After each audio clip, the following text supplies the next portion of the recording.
Excellencies, regional connectivity is an important policy plank of my government's Vision Central Asia.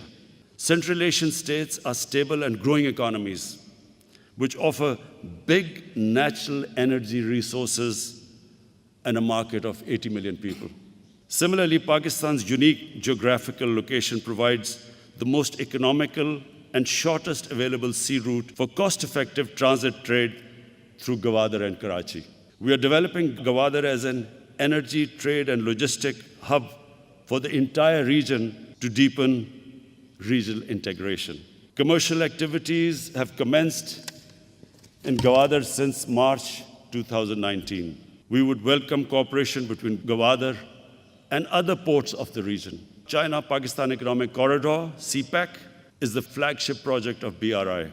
It entails greater connectivity and trade linkages through a network of rail, road, fiber optic cable, energy pipelines, industrial clusters, and special economic zones. We do not see CPEC project as an exclusive enterprise. We hope CPEC can stimulate further regional cooperation and be the foundation of a much larger connectivity network based on mutual cooperation. Excellencies, regional peace and stability is of paramount importance for optimal results.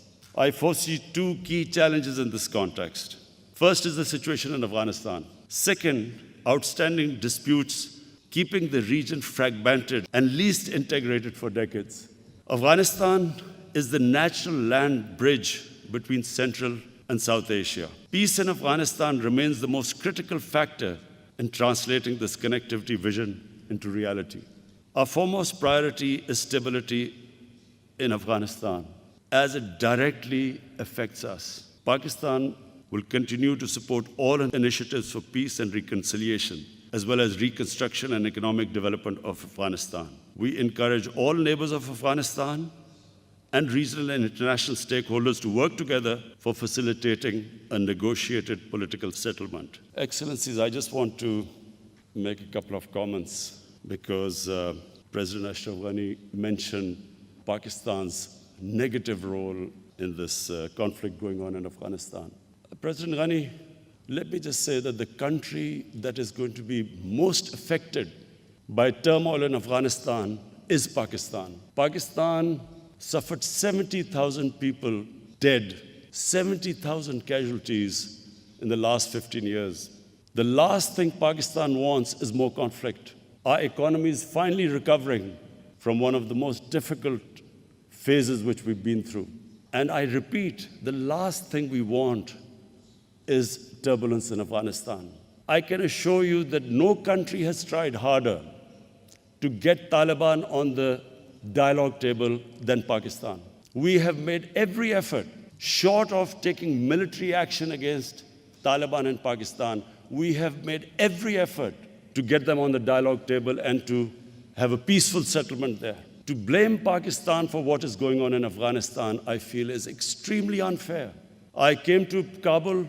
Why would I come to Kabul if I was not interested in peace? The whole idea was that you should have looked upon Pakistan as a partner in peace.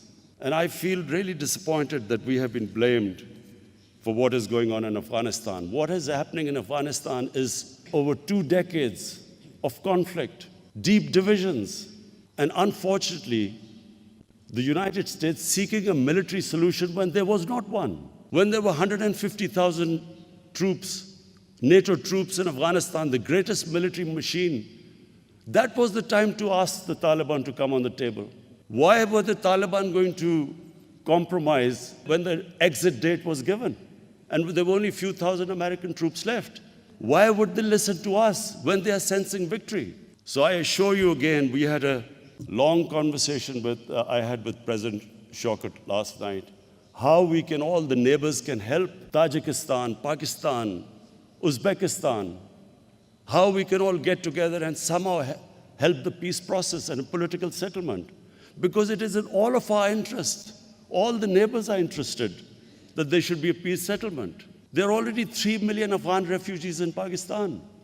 We are petrified that there will be another flow of refugees coming in, we do not have the capacity or the economic strength to bear another inflow of refugees. So I can assure you again, if any country is trying its best out of all the other countries in the world, it's Pakistan today. The second major challenge to the connectivity initiative are the regional unsettled disputes, and this is between Pakistan and India. The whole area opens up. If Pakistan and India, our main issue is Kashmir, if we can resolve that issue, just imagine the impact, the huge market of India on one side, China on the other side, connectivity between Central Asia, Pakistan, the whole area changes. And unfortunately, because of our disputes, unresolved disputes, the huge potential remains untapped.